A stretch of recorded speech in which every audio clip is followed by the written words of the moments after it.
Coach, we just had a great conversation about building your program and how you see the landscape of college volleyball, which was awesome. I learned so much. I'm taking 1,000 notes. I want to give great thanks to a mutual friend of ours, Ruth Nelson, first for introducing us to each other. Yeah.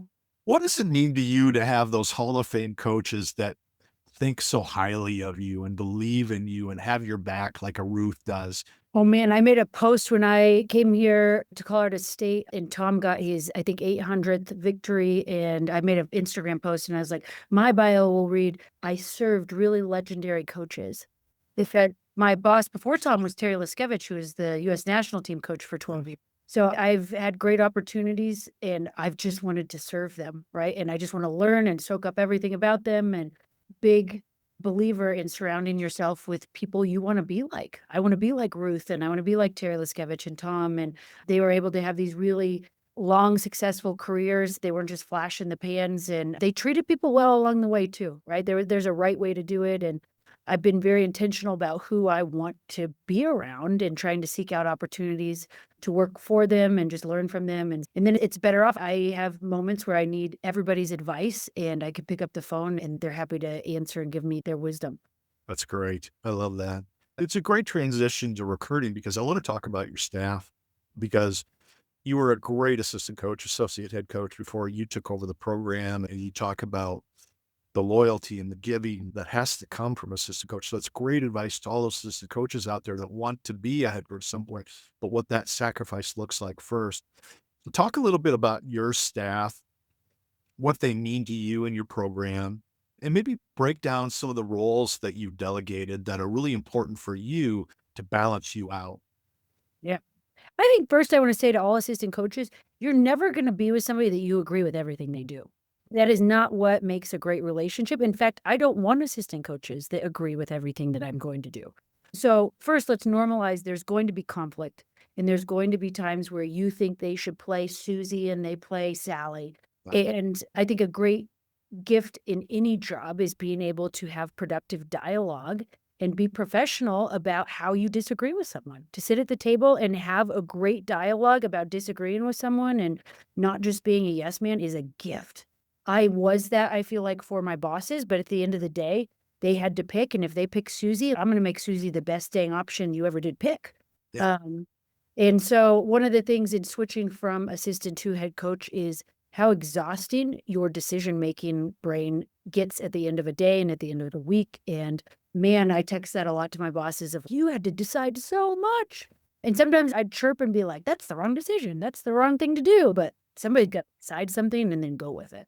Uh, so I think great assistants, and I have two wonderful assistants and honestly the world's best operations person. She's been here over 25 years. And they do that, right? That they have their own ideas and they come ready on January 1st by saying, here's how we're going to make Hallie Jameson better. And hey, let's run the offense faster. And I'm like, nope, we're not going to run the offense faster. And I'm like, great, let's make it the most efficient medium offense you've ever heard. And coming with great ideas, but then also once a decision's made and it's not your idea, don't pout about it and be able to be supportive in what that decision is, I think is the crux of what makes a really productive staff that'll get the most out of each other. I agree. And the fruit that comes from that chaos and that conflict and those high level conversations, I can go back and I look at the years where I was just like, nope, we're going to do it this way. And I look back and go, gosh, I should have listened a little bit more. We needed to be a little bit more flexible on that decision. Yeah. But I'm glad I got pushed by my staff on that. So I'm with you there. Talk about Holding court. We sit at a table and I'll be like, hey, you're going to argue for the blue route. You're going to argue for the red route. I don't care what you personally believe. You got 2 hours to prepare your arguments and we're going to sit here and we're going to pro and con this out and then we're going to decide. And so everyone, will hold court. And again, two people just got to argue why each one would be the best answer and pick each other's arguments apart. And then at the end of it, it helps me really sit back and be like, all right, here's why we're going to do that one. Yep, it's the same thing you'll find in any law office, any political science office, any journalist office. You're going to find the same thing. And those are such powerful resources to utilize to take advantage of. All right, let's roll into recruiting with your staff. How do you break down how you guys recruit? Who's responsible for what role you want to play in that? Where do you get involved? Yeah. I think the transfer portal has changed every Division I program's idea of what recruiting is. We don't have the 5-year out matrix of what our roster is going to look like. 10 years ago, I had a matrix that I knew 4 years out what that roster was going to look like. Me too. So you're in a year by year decision of what you're able to retain, what you're able to get from the transfer portal, what those freshmen end up looking like. We still do recruit freshmen and high school kids. So there's going to the traditional volleyball tournaments and data mining through that.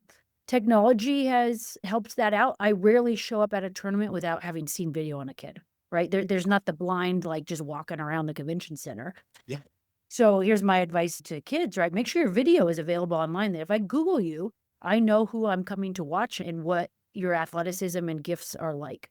But then we save a scholarship probably every transfer portal period, at least one scholarship, just for the Colorado kid that wants to go home. You might not think you need a setter, but if the right setter wants to come home and be in our program, we're gonna make sure we have the opportunity to add that kid to the roster. Also, 10 years ago, you committed everything out.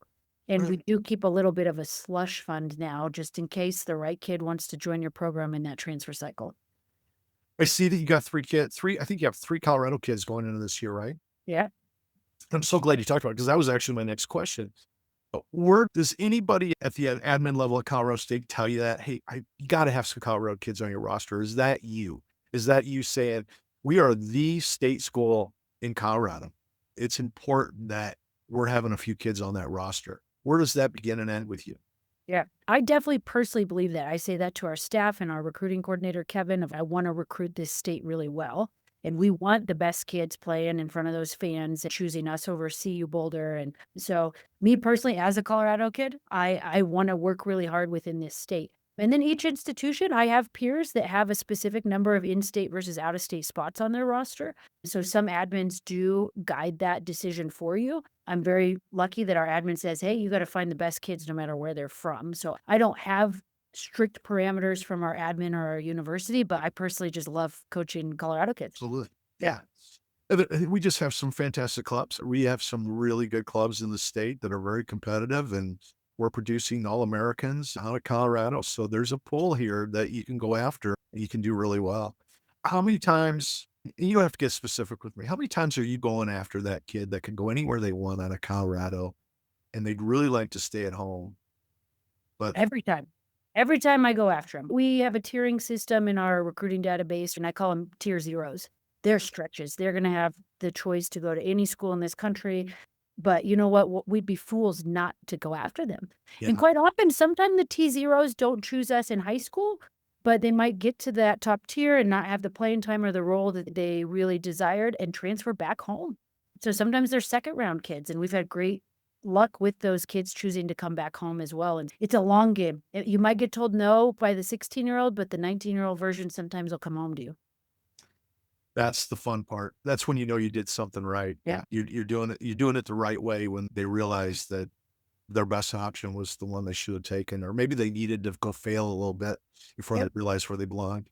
I want to talk about the speed of the game. And when you're watching film, when you're watching live, when you're at a tournament or you put up a film, what are you looking for in terms of the speed of the game? And how do you define it for that mom and dad out there that needs to understand the difference between high school and your level?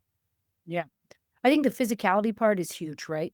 Just the literal size of the humans in the gym, unless you're a libero and DS, right, Yeah. starts just getting bigger and bigger. And you're going to be big at 6'1" in most club gyms and high school gyms, and that would be one of the shortest front row players for us, right? We're 6'7", 6'4", 6'4", and there are the literal size and the jump touch metrics of how high they play above the net.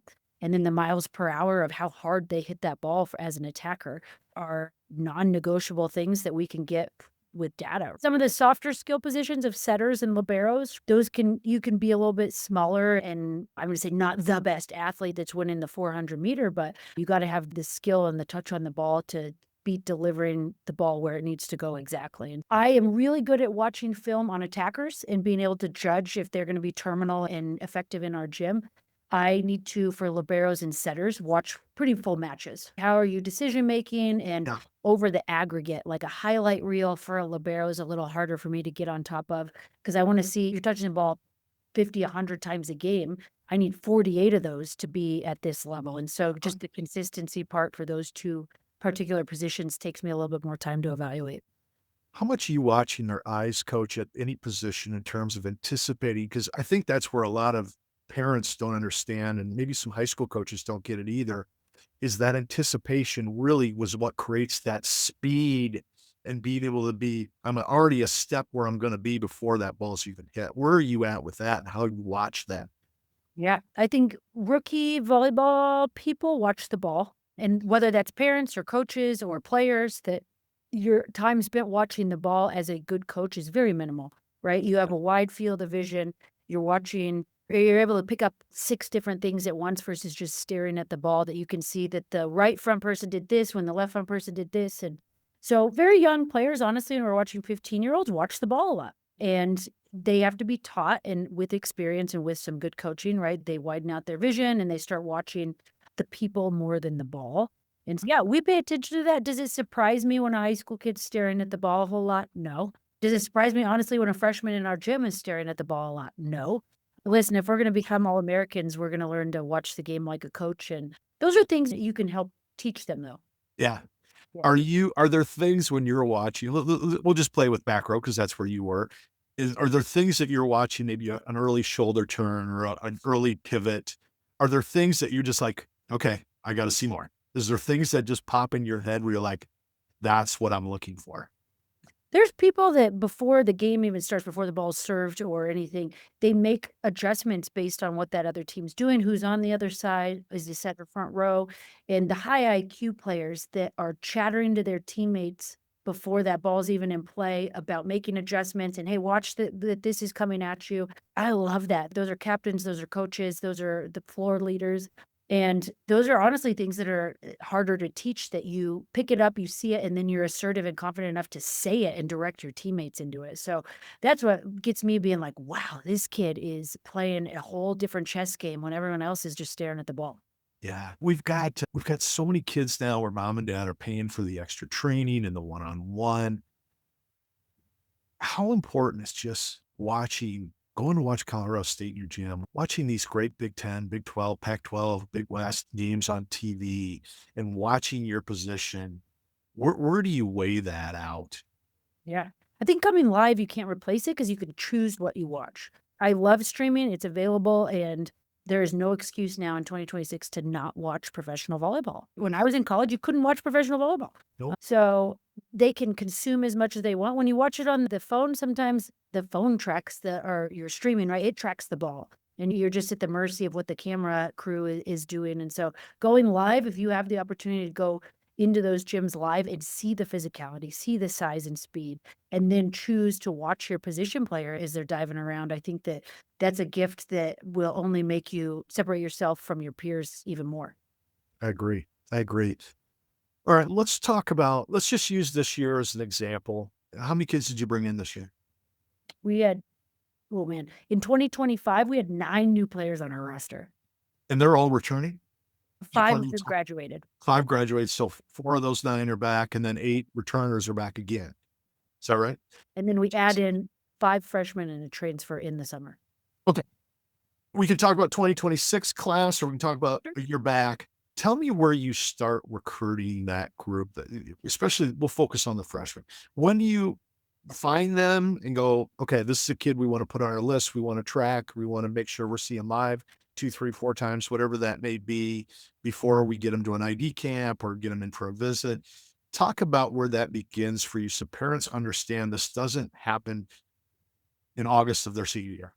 For sure. Yep. We open our recruiting calendar for volleyball on Friday. All right. That is January 16th as I'm looking at that. And it's the first time I can go out and watch this club season. I am going out on Sunday to watch the class of 2028. That is sophomores. And we have a list, a very good list that our recruiting coordinator has created for those sophomores. They can't make decisions or we can't directly talk with them until June. Right. So, but our list is very targeted for what that sophomore class is. People will get added, people will get subtracted over the next few months, but for volleyball specifically, freshman and sophomore year are huge for us evaluating and figuring out who we're going to offer on June 15th of between sophomore and junior year.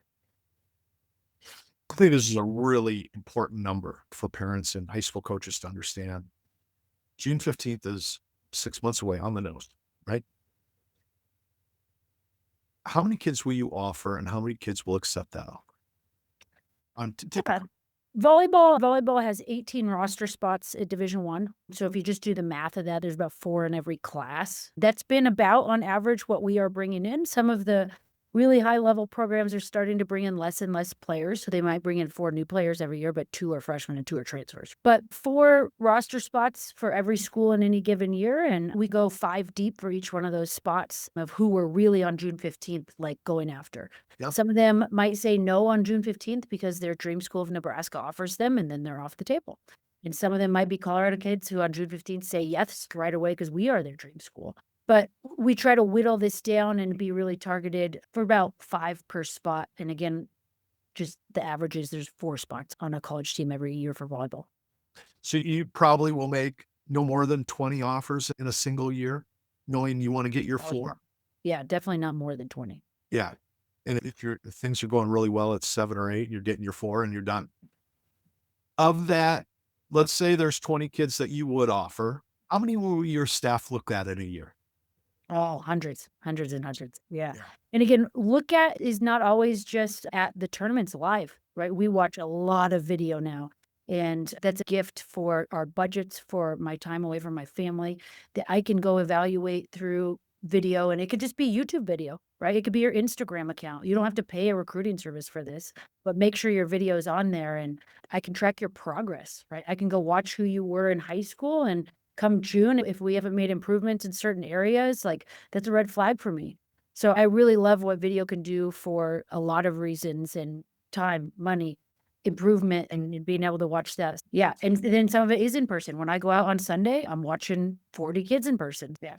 I think that's the hard thing for a lot of people is I want to see your freshman film. You may not have been very good, but I want to see how much faster are you playing now as a sophomore? How much more physical are you? How much are you anticipating? Yeah. So Yeah. having that length of your historical film is really important because you may love them as a junior or as a sophomore, but maybe they didn't improve much as a freshman. Maybe it wasn't they were really good as sophomore, but man, they were the same player as a freshman. And does that affect you? Man, we have a kid on our team. She's a freshman right now that sophomore year comes to camp. We had recruited her and we were like, no, we're not going to offer you. And a year goes by and she retexted us and re-emailed us and goes, hey, I had a growth spurt and I think you should rewatch me. And she sends this email and it was like, oh my gosh, that's the same person. And so immediately I remember this email and I've saved it. And like within 10 minutes, I'm like, hey, Sylvie, we got to talk. Right. And we are offering you a scholarship. But yeah, sometimes just literally you'll go through a growth spurt or have some things that change within your recruiting matrix. You didn't need a setter. Now you need a setter. That it's never over. I'm going to get into the weeds with you a little bit. This is a great example because it happened to me yesterday. One of my kids sent me a text from a college coach. And I texted the young man back and I said, this kid's got 3 offers on the table. He's got 10, 12 coaches talking to him. I said, this is the communication you've been waiting for. And he was like, really? And I go, yeah. I go, read it. This coach has watched you, knows you, was specific in the text, why they like you. How do I know you like me? How do you know? If I'm a 16, 15-year-old girl, high school girl, how do I know you like me? Man, it probably depends on the phase of the recruiting cycle. For the kids that I'll watch on Sunday, I'm not allowed to directly talk with them yet. So Right. you're going to have to talk to your recruiting coordinator. Do I interact with you on social media? So for whatever's legal in each phase, if you can legally talk back and forth between a coach and a player directly, I hope a coach is really direct with it. If they're not saying, I love you and I'm offering you and I think you can be this within your program, then what they're not saying is saying a lot. Yes. Um, and there's certain kids that are like, I want to take a risk and go be a walk-on at this school and show that I can earn it. And we've had players that do that for Colorado State and end up being great for us. And I applaud their kind of chops to believe in themselves to do that and to earn their way into that. But for the most part, my advice to families is you want to go somewhere that you are loved and that there's a plan for you. That's the dream. Would you recommend they look, if they're not getting that D1 love, they're not getting that D1 attention, do you recommend that they really listen then to the D3 coaches that are giving them love and the NAI and the D2 coaches that are giving them the love and say, go to where you're loved. And if you dominate there, then we'll see what happens. Are you in that mindset? Yeah, I think again, I you wanna go to an experience where you are going to be valued and loved and the people are the right fit, right? Maybe the major is the right fit. I think JUCO coaches are gonna come out on top of all these rule changes because as we don't recruit as many freshmen and traditional high school kids, they still wanna play. And JUCO has absolutely the mentality of you come for 2 years and then you're gone, or 1 year. They're not trying to keep you forever, and so there's certain programs that is the plan, that it is a temporary, and then they're gonna help you go to the next level, and I think there's really great opportunities at all sorts of levels to have a good experience. I agree. Is it gonna in your opinion, are we gonna end up in a 5-year world in terms of Yeah, I watched football last week past because we can't get this automatic 5th year, they just modified their redshirt rule that yeah, they can now play in 9 games and still redshirt, crazy. which is a 5th year, right? Yeah, Very few of them are healthy enough to play in 9 games anyways, yeah. and so I think the coaches and the legislative bodies, even if the NCAA doesn't wanna grant a full 5th year and eliminate red shirts, that the red shirt rules are now just gonna get lax, and it will be like a 5th year anyways. I thought the point of the change they made last summer was gonna be they were gonna eliminate the red shirt. We were gonna maximize your calendar, or maximize your roster, maximize full scholarship for that roster size, and we're gonna eliminate the red shirt. What came of that? Yeah, I think there's still some discussions and fighting for what that could be like. A lot of the NCAA direct NCAA feedback to our compliance departments has been, "Hey, no 5 for 5 yet." Right? They sent out a memo and there's still lots of court cases that are fighting for this, but football's again kind of loophole for next year is the name Always the can play loopholes. in a lot of games in redshirt. Always the crazy loophole for Yeah. football. It drives me crazy. Is junior college kids going to get that extra year? Are they gonna be able to get that 3 or 4 years of eligibility if they've played 2 at JUCO? Do you see that happening? I probably see it happening. The waiver from Pavia was a 1-year waiver, so it's not this permanent thing. Right. Could see that happening, and I think the D2 legislation right now is changing how they'll do it, and which might impact the D1 model too. It's gotta impact you because a D2 kid you might want a D2 kid after that 3rd year, right? Yeah. They might wanna move up. Yeah. So it's crazy. I hope we figure some of this out soon for your sake and for the kids' sake. Coach, you've been awesome. I don't want to take up too much of your time. I wanna leave our conversation with some advice from you. Let's start with with high school kids that wanna play at Colorado State, or just wanna play college volleyball. What advice would you give them to pursue that dream, to get coach's attention, to even get on the radar of somebody like you? Yeah. Again, you gotta be great at your craft, you gotta be passionate at your craft. So you gotta love volleyball for the right reasons, and then just do a good job being Googleable. I think that's something that you can control, and you don't have to pay anyone. You can pay people, but you don't have to, and you gotta have everybody's got a phone and Instagram that have a way for me to be able to analyze if you are a good fit for me. Be detailed in writing the email that says, "My grandpa went to CSU, and I have an aunt that lives in Fort Collins," and that can go a long ways of why do you wanna be a part of my program, and don't expect that colleges are gonna automatically come to you. You're going to have to insert yourself and be assertive for what you're looking for and which schools you're interested in, and start broad. I was a kid that I was like, "I am going to Stanford, and that is just gonna be the way it goes," right? And if plan A doesn't work out, you can still have a really good experience. So be pretty broad with the way you start it and then narrow the funnel down from there. I hope you've yelled at Kevin for missing on that. Oh, man, it was John and it was Denise Oh, Corlett. John, And that's listen, right. it was on me that I choked every time they came to watch.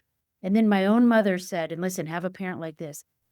Do you think Stanford wants a player that's gonna choke in a big pressure situation? No, you're not a Stanford kid. And so, I gotta get your mom on the podcast, sorry. yeah, she's intense. My mom is Uh, dur I yeah. love it. Same advice, let's change it a little bit. I'm a high school coach, I'm a club coach. I want a better relationship with you. I'm a club coach, high school coach here in Colorado. I want a better relationship with you. I wanna be able to get advice from you more often. I want to get advice on my kids. I wanna be able to send a kid to you. What advice do you give me? Yeah, I think be friendly. Don't be afraid to come up to us at tournaments or to send that email and say, "Hey, can I come into your gym and watch practice?" work the local camps. We host all these camps in the summer, and we love having club coaches come in and help us with those, and then invite us to yours. We also like going into your gyms and interacting through the camp system, and yeah, just find ways to build genuine connection and relationship, and that takes being around someone and having conversations with people, right? It's not just going to happen by wearing the logo. We got to spend some time together. Yeah. And be patient because there's only three of you. There's only so many of you three to go around. Yeah. Last piece of advice to parents who have a recruit in their life, in their home. And what advice would you give to them? Make sure it's their dream, that it's the kid's dream, right? And that they really want to do the work. They're going to have to do hard things, and a parent can't do the hard things for them. They can support them in the hard things, Yeah. but it's got to be the kid's dream. And just at the end of the day, whether you win or lose, just make sure they know that you love them for more than their performance. Yeah, absolutely. Yeah, the game's got to end, you Yeah. know, when they step off the floor. Coach, you are fantastic. I can't tell you how thankful I am for you, not only just being on the show, but that we have you as our master teacher for volleyball in the state of Colorado, and the compassion that you have and the humility that you have and the great mom and wife that you are on top of everything else that you do in this world. So thank you for being you. Thank you for being a leader in our state for the young people in our state. And you got a huge fan in me. Thank you. Go Rams. Come watch us.